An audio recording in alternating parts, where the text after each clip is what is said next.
Good everyone, and welcome to the TBR webcast from Niche to Mainstream, Opportunities in Private Hybrid Cloud, highlighting the results from our recent Private Hybrid Cloud study. My name is Allison Crawford, and I'll be your host for today's session. Tech Business Research's focus is to provide business research to accelerate our clients' success, and this webinar is part of these ongoing efforts to find ways to support you and your business, help you get the most out of your research investment. As right during this session, private cloud is one of the areas attracting customer interest and real investment dollars, representing an important opportunity for vendors in the IT space to generate growth. This web is one example of the topical research around which we will connect our readers with our analysts to reveal the results and insights from our cutting-edge research. Through these activities, our goal is consistent: to provide actionable insight into the market and competitive strategies that translates into competitive advantage for our clients.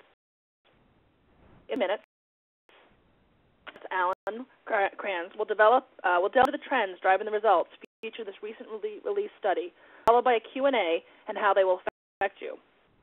Before I pass this over to Allan, there are a few logistics I'd like to cover. First, we will be recording today's session and posting it on our YouTube channel, TI channel. We encourage you to visit this channel to watch this presentation or any others that we've posted. And we'd like to hear your opinions and thoughts on the materials we're presenting. Please send any questions or comments through the Q&A function or the chat function. Allan will address them at the end of the presentation. Or if you'd like to set up a client inquiry for more detailed discussion, please reach out directly to Allan at the email address provided here at the end of the webinar with a CC to your account executive to set up the discussion. Third, we'll send out the slides to everyone registered for today's webcast within 24 hours of the conclusion of the webinar. You can slides, as well as our other thought leadership pieces, webinar decks, and commentaries on SlideShare at www.slideshare.net/TBR_market_insight. Now I introduce Allan Krans. Allan has been covering and writing about the software market for over 7 years and is leading research coverage in private hybrid cloud. His advice is helping several of the largest cloud vendors identify new opportunities and revenue streams. And with that, let me hand this over to Allan. Great, Allison. I'm excited to be here. As Allison said, I'm Allan Krans, Senior Analyst in the software practice, and done a number of studies looking at new trends in adoption and the opportunity for vendors around those. Today we'll focus on the private cloud study that we recently completed. And as part of that study, we had 45 conversations and completed more than 300 surveys to understand customer perceptions and trending in terms of the investment space, and then translating that into the opportunity for vendors to go out and capture that opportunity. Start today with the 3 biggest findings that we took away from the study. And really, when we looked at the market today, what we saw was both limited in terms of both the number of customers who've adopted. Less than a majority have adopted any type of private cloud solution in the space. And in terms of the number of workloads, so gauging the depth to which those adopters have deployed and used private cloud as part of their overall IT delivery strategy. With that in mind, we then started to think about the future. So where is this going?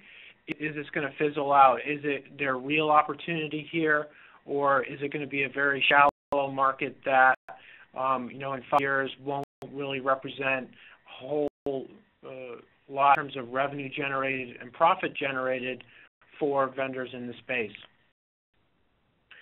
These 3 things really support our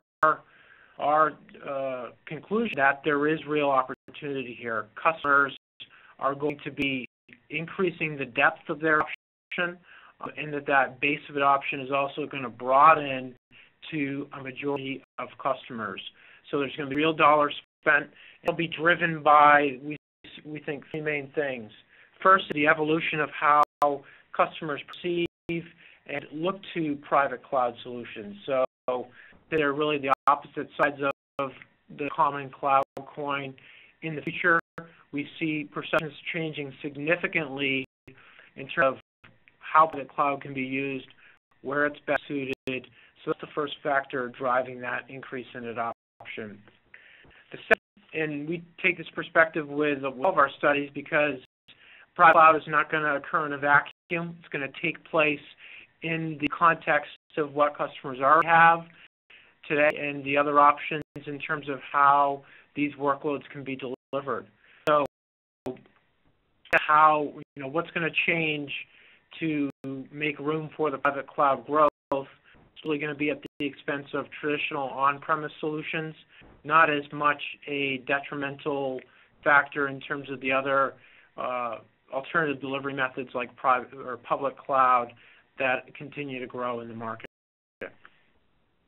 And then we look at what needs to change in terms of how decisions are made, how customers come to decide that private cloud is the solution for their needs and their workloads. So today we see private clouds largely as another tool that IT can use to meet business demands and capacity demands rather than a strategic workload choice and a strategic decision to move forward with this delivery method. So moving forward, we see a lot of shifts there in terms of alignment between IT and business, proactively looking at workloads rather than the two operating in silos. So we'll dive deeper into the first trend that we believe will drive increased adoption of private cloud, and that is changing customer perceptions. So with that customer perceptions, the first thing that we realized in the course of conversations and through our research is that necessarily different public cloud and private cloud cleanly. They're viewed as part of the overall cloud family, and that impacts one perception impacts the other. So we've done a number of studies looking at public cloud adoption from that and from the conversations we had. The sentiment that we took away is that there's a desire, particularly with business decision makers, for why can't everything be like public cloud? Why can't it be easy, seamless, transactional to get the IT that I need to go for it and support business applications, make business decisions, things that really make a difference for me in terms of capturing new opportunity or reducing my cost in certain areas. So the challenge that brings for vendors and even for IT internal constituents is how to justify non-public cloud delivery options. We say again and again, IT will come forward with a solution for a certain issue, and the benchmark is always, well, went out and looked at Amazon, why are our costs higher? Can we deliver this at the same cost level and in the same transactional way as cloud services such as Amazon Web Services?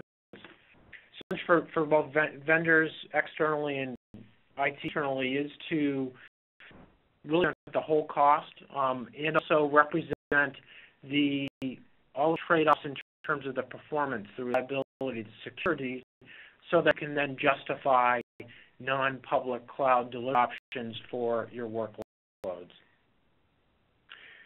The opposite approach we see with private cloud, the sentiment currently is they really like they grasp onto the increased security over public cloud, big differentiator today, big draw in terms of the delivery method, but there's upfront costs that it's not as transactional.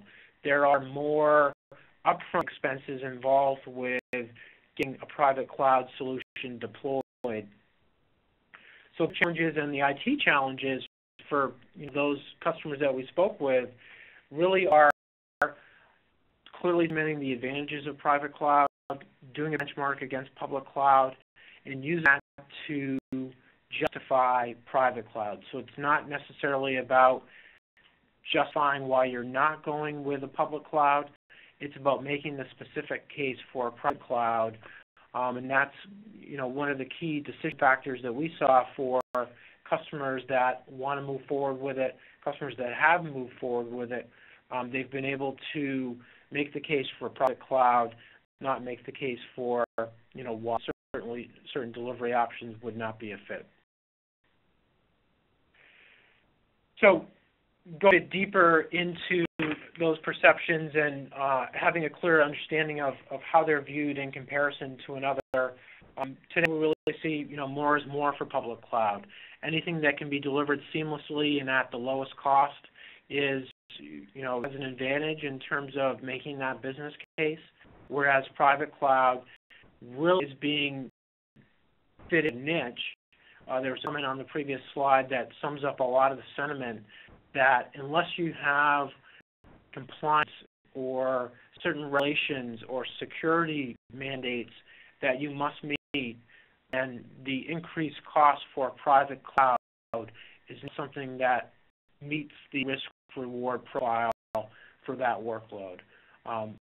It's the current state, so you can see some of the benefits. Just public cloud is the cost benchmark that is being used for a lot of purchasing decisions. Whereas when people think of private cloud, whether they've, for those that haven't adopted today, the first thing that comes to mind is security, that it's a more secure way than public cloud and even traditional on-premise for those highest priority, highest risk workloads. And then flip those for the adoption barriers. For public cloud, it's about understanding your risk profile and whether it would be an acceptable delivery method given the security requirements for those workloads. And then for private cloud, it's that upfront cost in terms of the implementation, the purchase of new assets, the consulting to gain those skills needed to properly deploy and maintain that going forward. Almost clear flip point between the benefits and adoption drivers for public cloud and private cloud today. When we look at the picture for the two delivery methods, with public cloud, you saw this shadow IT come up that all of a sudden you had, divisional purchasing or purchasing outside of the traditional procurement methods, and this creates, stress for the IT because they are stuck in between trying to maintain control but also deliver the benefits of cloud. With private cloud, we saw much more top-down purchases. They're not things that are going outside of the traditional IT procurement process and department. So it is a much longer cycle to through that process, get all of the approvals, make sure that everyone is on board together so that the cost is one factor, but also this method of purchasing that to go through the standard procedures, but also is a shift in terms of the technology and the costs and the benefits associated with that. So the one thing that stuck out in terms of how they're being used today is for private cloud, we see this focus on capacity today. Much more horizontal workloads looking at compute, storage capacity, use that to support existing business processes. Whereas the public cloud, you do have that. So you do have the capacity with things like AWS and infrastructure as a service, but you also have those neatly packaged vertical applications like CRM that handle into workload from beginning to end. We don't see that in private cloud yet. Still more focused on horizontal capacity, not as end solution focused in terms of the workloads that are being addressed. So going to, so we covered kind of the current state in terms of how customers perceive private cloud, how that compares with public cloud. That we look to understand the future dynamics of the market was conversations with those people who have adopted, a lot of whom are leading edge in terms of really getting a core competency around deploying and supporting private cloud, building that internally in terms of skills and the understanding the tools that can be used to deliver private cloud. So when we spoke with them, we started to understand the future path for the market in terms of how private cloud is going to be perceived, used, and purchased. When we fast forward 18 months, 2-3 years. So within those leading edge adopters, first of all, in terms of where it fits, there was more. They've made the business case. IT has gotten that approval to go out and do initial deployments. It's been demonstrated to all of the constituents internally.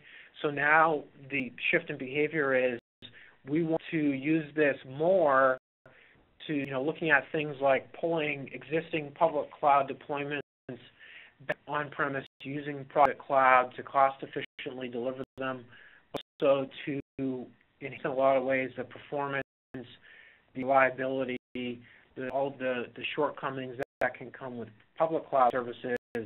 All of a sudden they can reevaluate some of those early investments in public cloud. Look to traditional infrastructure in terms of whether private cloud makes more sense to go forward or to maintain the way things that assets that are being used to deploy them today. There's a clear difference in benefits for customers that have gone forward, and this is where we see the market moving.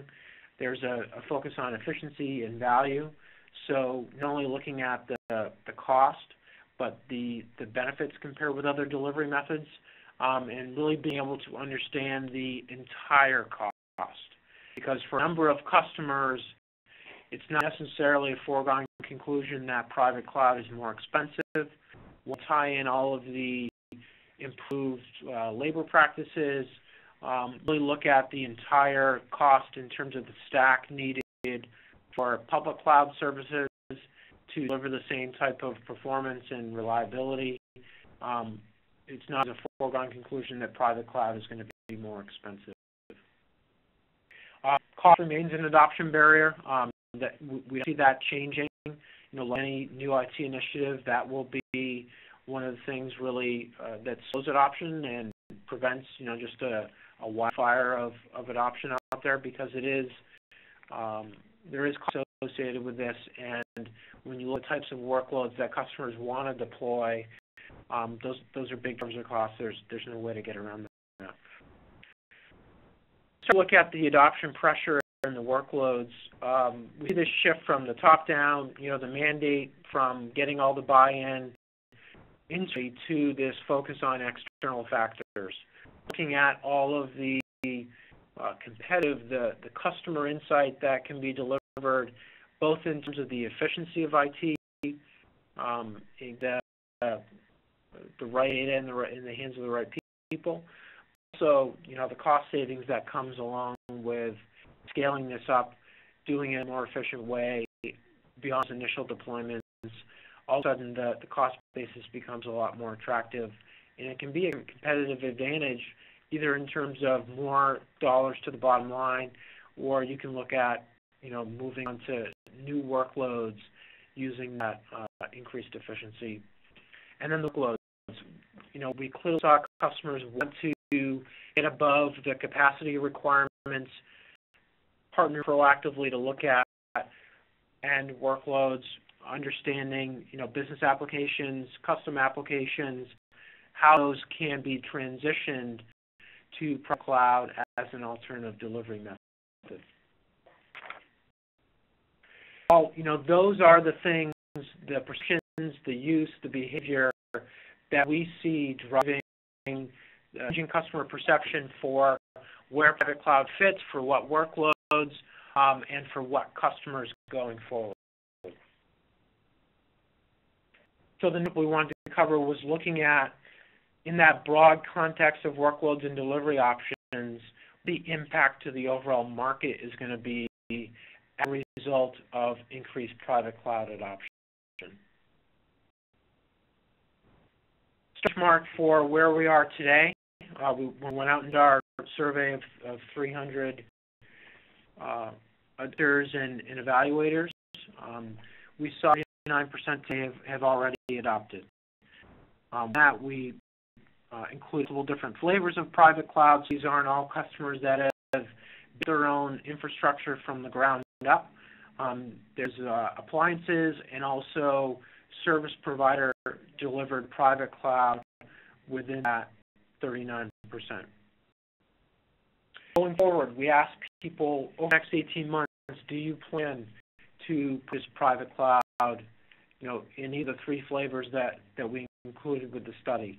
The 33% said, yes, we do. Within the next 18 months, we will be moving forward with purchases in this area. So we looked at that overall 72% who by 2015 will have adopted at least one private cloud. Understand, and benchmark that compared with public cloud, because we see a lot of the same dynamics in terms of that early trial and limited deployment, and then they get more experience, they move forward with additional purchases. So you can see by 2015, the number of customers out in the market will be on par with public cloud services. Not necessarily speak to the depth of their purchase, but that just shows you the amount of customer interest and the amount of opportunity out there in terms of these deployments and engagements, because unlike public cloud, we see a much more robust ecosystem for vendors and providers in the space, from tools, hardware, software, services around private cloud, that really makes this a rich opportunity by 2015, with a majority of customers involved in private cloud in some way. So with the understanding of just how big the market is set to become by 2015, the next thing we wanted to do was put that in context of other delivery methods, understand customers are going to begin making those trade-offs in terms of how they're sourcing IT today, how to source it in 2015, and then what changes to accommodate the growth in private cloud adoption. So when we looked at all the different delivery methods, we included outsourcing, public cloud, appliance-based. We had the largest impact on traditional on-premises deployments in terms of a clear erosion of that delivery method as a result of private cloud and also hybrid cloud, which was the part of the study that we focused on, really growing at a significant pace over the next 18 months. When we spoke with people about why that was, why was private cloud, primarily being used to target traditional on-premises? First of all, for cloud, a lot of the workloads that they wanted to deploy on private cloud would have never been considered for public cloud services. Either it didn't meet the security, the uptime requirements, the performance. So those business critical workloads, it's not necessarily private cloud or public cloud. The choice between doing it the way that we've always done it with traditional on-premise or looking to private cloud. It's necessarily an either or between public and private. So with mind, next we wanted to look at, all right, so we know how big the market is set to become. We know how that's going to impact other delivery methods within that spectrum of options. But what we wanted to understand was why. What are the things that are going to be driving the adoption? What are things that still stand in the way of adoption that are a shift in terms of perception and the way that customers deal with them, so that they can move forward with those planned purchases in private cloud. I thought both of those playing together in terms of how they impact the growth in adoption over the next 18 months.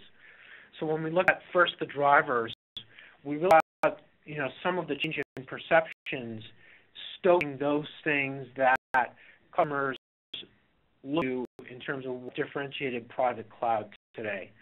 So for the benefits, security will remain there, but as we look for those early adopters, deployments really highlight the efficiency and value that can be delivered with private cloud delivery methods.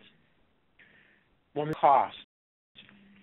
For a lot of customers who haven't adopted today, even those that plan to adopt, the one barrier that limits their ability to make those investments is that upfront cost. Going forward, with some of those early adopters, those rapid adopters, cost is actually transitioned for them from a barrier into a driver. They've demonstrated that in terms of the value that's provided and the end-to-end cost for using private cloud as the delivery method, the total cost of ownership can actually be lower compared with traditional and in many times public cloud services as well.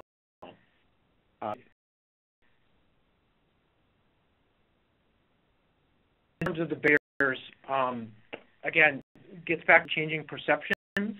But the one thing I want to highlight is for security, for folks that haven't adopted, plan to adopt security. When they talk about security, many times it's protecting the data, locking it down, making sure that there are no breaches in terms of, unauthorized access or losing data to outside sources.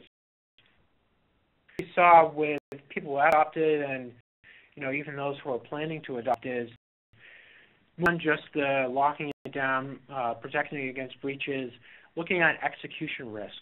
So the skill involved with deploying it, the uptime of the IT resources that provide those business services. So it's not just about protection, it's about the overall risk profile for delivering that service and how understand private cloud can provide a lot of the control and the reliability and the performance that ultimately go into the overall security of how these workloads can be delivered.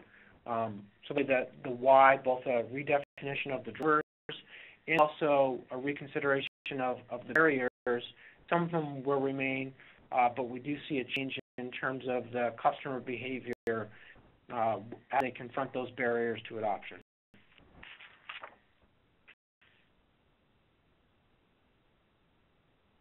Understanding how the change in perceptions and the adoption in the context of all of the delivery methods available to customers are going to shift the market going forward. The last one that we wanted to cover,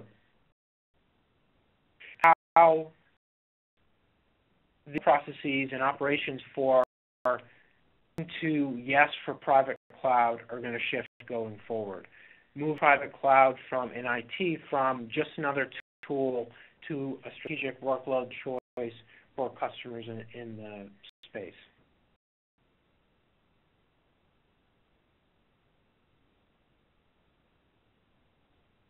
So we'll start with the current model that we saw frequently among customers.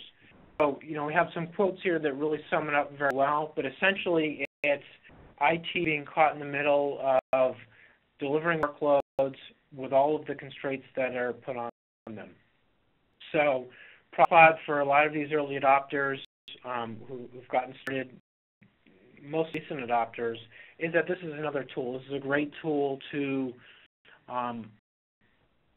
for a lot of the service provider delivered clouds to access that capacity. It meets my risk profile, meets my security requirements, and can alleviate the performance constraints that I'm facing in terms of addressing the business requirements.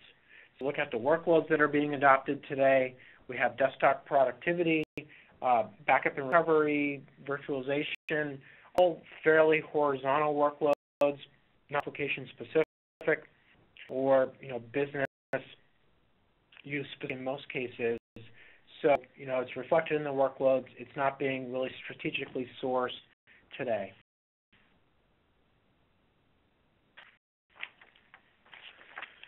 So understand some of the drivers for why this model is going to shift.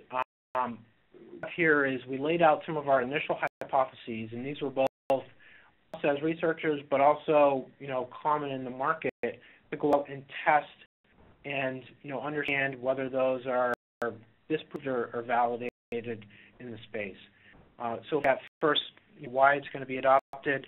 It's not just about security. We've hit on this a little bit, but for early adopters, they really get a lot more and broader benefits beyond security that ultimately make the case for future adoption. Second, in terms of higher costs, for a lot of customers, this remains an area. It is more expensive to deploy on private cloud, but a lot of the early adopters and the deep adopters, in terms of those customers who have built infrastructure from the ground up, using private cloud deployment model, that cost is not necessarily, it doesn't necessarily need to be higher for private cloud. Number of customers have noted cost on par or sometimes below comparable public cloud services once they've built up that entire solution stack to get to similar service level for those workloads. And for that, deployment costs are the largest adoption barrier. That stands out among all of the customer conversations and surveys that we've done, that not only in terms of procuring sets, but in terms of getting the skills to deploy, manage, support that going forward. It's something that will remain a barrier going forward, and is an accurate depiction of the current state of the market. These things. So as things shift, the model that we saw a lot of the early adopters partially get to, because I think it is a difficult change process to fully implement this, is to work alongside the business, get around the costs and the risks and the requirements for different workloads, and really do an end-to-end evaluation of what the delivery method is. You see here that I think sums up a lot of how these customer adopters are adopting today, that they're really, the IT department a lot of times is simply a tools provider. They are procuring things to support business processes, not really having conversations proactively to understand the workload requirements and then match those to the delivery methods. Certainly, as the quote indicates, that's where IT ultimately wants to get. I think they understand in most cases that their role is going to shift from tools provider to a much more consultative engagement along with the business to match up the right delivery method to the right workload.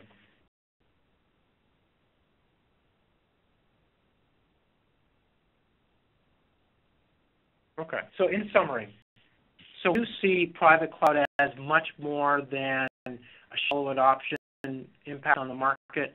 There is going to be reinvestment from customers, as they look at reach tipping point, a lot of times with traditional IT, not necessarily always a private or public, but there are real dollars in terms of investment, but also the opportunity for vendors to come in and deliver private cloud that can reduce their costs, improve their processes. It all comes down to helping them work through these current barriers to adoption in terms of changing the perceptions for where private cloud fits, really understanding the benefits, the traits, and the requirements for the delivery method, so we will see broader use and adoption of private cloud across workloads.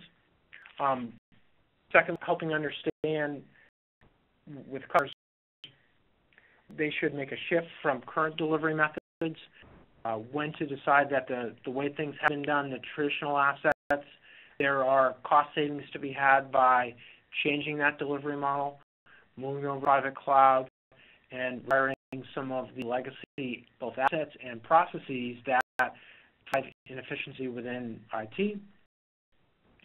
Thirdly, helping IT make the business case alongside those constituents on the business side, really pave the way for broader private cloud adoption. Until those conversations happen, there won't be alignment between the two, and to make the business case that ultimately justifies those future investments in private cloud. I will. There was one question that came in during the I'll read that and highlight it now. So define private cloud along with the assumptions and differentiations between private cloud delivered and traditional on-premise. So the definition that we use for private cloud, we used the NIST definition.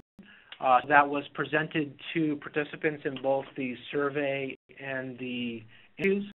So I think that's probably the most important thing to understand, that when we get the results, communicate some of the quotes from the interviews, that is the context that the respondent had in terms of their responses and their perceptions. That's the definition that we used. With on-premise, it's essentially you still own the asset, you still manage it, but that it's not private cloud. It's not a private cloud architecture. So that was the definition provided to respondents in the site. They did have to decide between either private cloud or traditional on-premises. So there was a delineation in terms of the cut between those two as they went through and responded and had conversations with us around their adoption or planned adoption of private cloud. So we'll hand it back to Allison to go through any queued up questions that we haven't hit. Yep, we have more. I think they're mostly your opinion. First question that came in is, which vendors are top of mind for customers in private cloud? We didn't go too deep in terms of the vendors, look at percentage of budget, that type of thing. But we did ask people, first for those who have adopted so far, who are the vendors that they looked at for the 3 different flavors of private cloud. Also for that planned adoption, for those customers planning purchases, who was top of mind for them in terms of vendors that will be providing some component of the tools and services for those investments. And one of the things that we found was, for most customers, they're not straying too far from their existing vendor relationships with this. So in terms of, build it yourself, a lot of VMware, Microsoft, using their presence in virtualization adds that bridge to private cloud deployments. So those are the vendors that are top of mind now, largely because of their presence in virtualization. So same type of trending with service provider delivered cloud. So those assets with large presences in terms of consulting, outsourcing, the Accentures, those are the biggest top of mind vendors for getting started with private cloud.